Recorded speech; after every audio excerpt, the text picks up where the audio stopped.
Life's Rich Mix. Written by Vinson Chard. Narrated by Byrne. Chapter 1.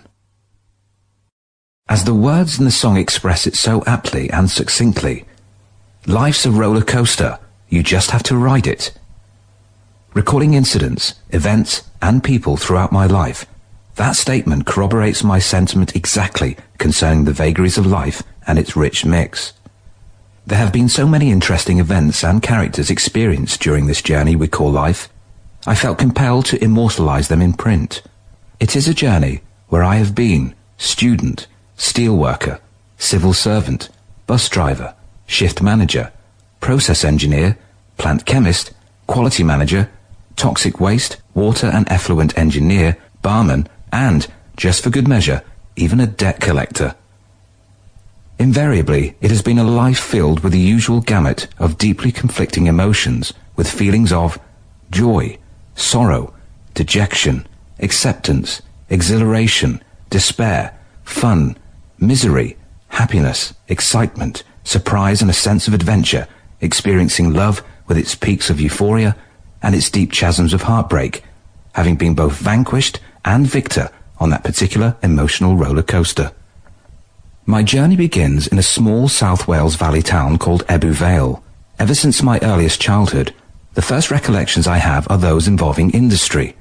The images catalyzed and generated in my mind during those important formative years, living, as I did, in the shadows of a medium-sized steelworks, with the brown plumes of elemental oxides belching and spewing in voluminous clouds, having been conceived in the seething cauldrons of the blast furnaces, open hearth, and LD converters during the oxidation processes.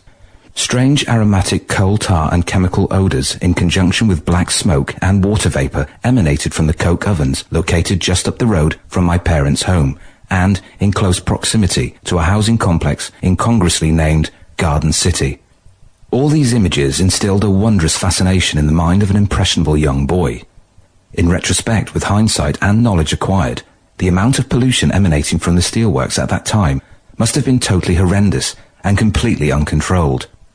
At that time, the River Ebbw exhibited a rainbow of colours as a result of the numerous toxic chemical concoctions being discharged into it. Also, plumes of steam rose from the river as a consequence of the complex exothermic chemical reactions taking place within its eddies and currents. At the beginning of the 50s, throughout my early childhood, Bill Haley and the Comets reigned supreme, and Elvis Presley, with his gyrating hips and suggestive rock and roll, on the threshold of shocking the older generation. In charge of the country, with the exception of a few enlightened individuals, the country possessed an establishment and hierarchy, insulated and completely out of touch with the common individual. Words such as ecology, environment and green had no place in the everyday vocabulary of the time, awaiting their calling and political elevation towards the end of the 60s, in the wake of that momentous flight to the moon by Apollo 8 at the twilight of 1968.